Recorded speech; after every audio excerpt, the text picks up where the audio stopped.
اور اسی دوران ہمیں سینئر اینکر پرسن طلعت حسین نے بھی جوائن بالکل، میں ان سے ایک سوال بھی کرنا چاہ رہا ہوں. طلعت صاحب آپ کو بھی خوش آمدید کہیں گے، شامل گفتگو کریں گے. طلعت صاحب یہ بڑا عام معاملہ ہے کہ سوالات بینچ کی کمپوزیشن پر نہیں اٹھنے چاہیے، اور اگر ایسا ہوگا تو اس کے کانسیکوینسز کیا ہو سکتے ہیں آپ کے خیال میں؟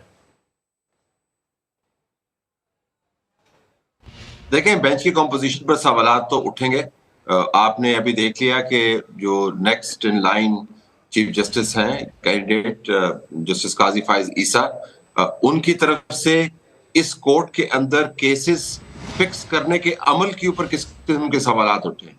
تو آپ کو سپریم کورٹ کے تمام کنڈکٹ کو ملا کے دیکھنا ہوگا. صرف اس بینچ کی کمپوزیشن کا معاملہ ہی نہیں ہے آپ کے سامنے اس وقت، یہ بھی دیکھنا ہے کہ کورٹ چلائی کیسے جا رہی ہے.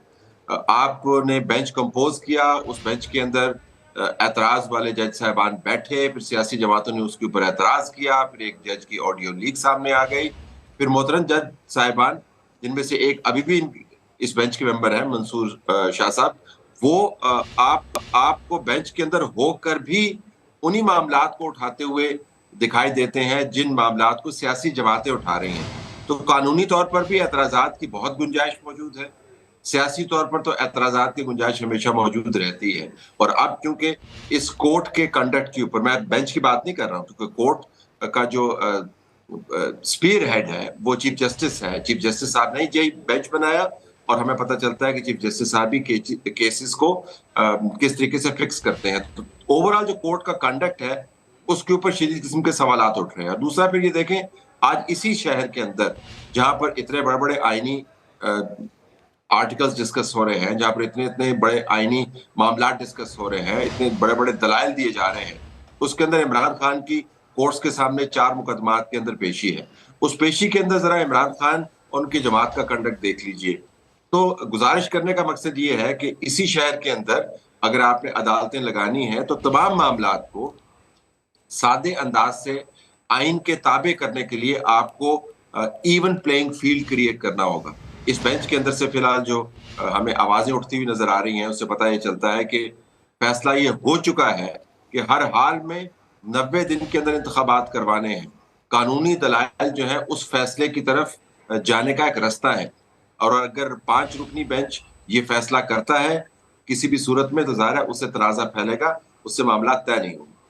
میں یہی سوال لے کر ندیم صاحب کی جانب بھی آؤں گا کہ ایون پلینگ فیلڈ پر بنائی کیسے جائے، لیکن اس سے قبل میں آپ کو یہ بھی بتا دوں کہ انتخابات وفاق کا سبجیکٹ ہے. اٹارنی جنرل شہزاد عطا الہی کی جانب سے اس وقت دلائل بھی دیے جا رہے ہیں. جسٹس منیب نے یہ ریمارکس دیا کہ الیکشن کی تاریخ الیکشن کمیشن نے طے کرنی ہے، اعلان گورنر نے کرنا ہے. جب سب واضح ہے تو جھگڑا کس بات کا ہے؟ جسٹس جمال مندوخیل نے یہ سوال اٹھایا، جبکہ لاہور ہائی کورٹ میں سماعت 14 روز کے لیے ملتوی ہو رہی ہے. چیف جسٹس نے یہ ریمارکس بھی دیے. یہ سارے اہم ریمارکس بھی ہیں جس پر بھی گفتگو ہوگی، لیکن یہی اہم پوائنٹ طلعت حسین صاحب کا ندیم صاحب میں آپ کی جانب لانا چاہوں گا کہ ایون پلینگ فیلڈ پہ کس طریقے سے بنائی جائے یا کس طریقے سے بن سکتی ہے، یہ پاسبل ہے؟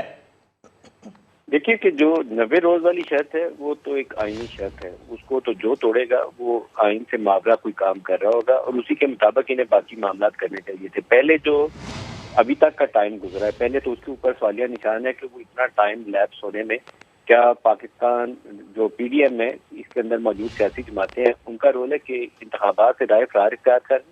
میرا تاثر یہ ہے کہ راہ فرار اختیار کرنے کی کوشش کی. اس وجہ سے اس معاملے میں شیڈیول کے لیے کبھی یہ سوال اٹھا رہا کہ گورنر نے اعلان کرنا ہے، کبھی یہ سوال اٹھا کہ الیکشن کمیشن آف پاکستان کا اس میں کیا کردار ہے. پنجاب سے ایک پوزیشن آ گئی کہ میں نے تو اسمبلی ڈیزالو ہی نہیں کی، کے پی والوں نے تو ڈیزالو کی تھی، وہ دے دیتے.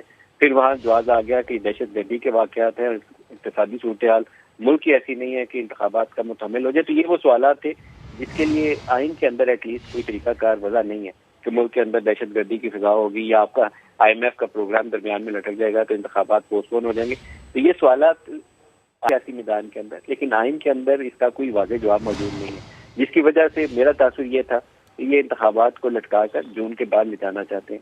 وہاں کل بھی جب آپ کی سماعت سامنے شروع ہوتی ہے، اٹارنی جنرل نے وہاں آرٹیکل 254 کا حوالہ دیا. 254 یہ کہتا ہے کہ اگر کسی آئینی شک کی جو گیون ٹائم فریم کے اندر امپلیمنٹیشن نہیں ہوتی، تاخیر ہو جاتی ہے، تو 254 اس کو کور کر لیتا ہے کہ وہ بذات خود وہ عمل غیر آئینی نہیں ہو جاتا. اسی کا سہارا لے کر یہ 2008 والی مثال بھی دی جاتی ہے کہ جب محترمہ کی اسیسینیشن کے بعد انتخابات مؤخر ہو گئے تھے تو وہ والی مثال بار بار دہرائی جاتی رہی.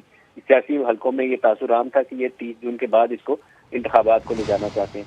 لیکن اگر یہ بینچ آج یہ فیصلہ کرتا ہے کہ یہ الیکشن کمیشن آف پاکستان کو 52 روز کے اندر جو کیمپین کا پیریڈ ہے اس کو دیتے ہوئے انتخابات کو آگے بڑھانا ہے، یا 90 روز جو اوریجنل اس کا ٹائم فریم تھا اسمبلیوں کی مدت تحلیل ہونے کے بعد. بالکل ندیم صاحب، یہ بڑا اہم پوائنٹ ہے 254 سیکشن والا، کہ اگر مدت پوری ہو بھی جائے اس کے بعد بھی وہ عمل جو ہے وہ کالعدم نہیں ہوتا، اس پر بھی گفتگو ہو رہی ہے. بہت شکریہ. ہمارا پینل ہمارے ساتھ موجود تھا، ندیم ملک صاحب ہمارے ساتھ تھے اور طلعت حسین صاحب بھی ہمیں جوائن کیے ہوئے تھے اور اس اہم معاملے پر گفتگو ہو رہی تھی.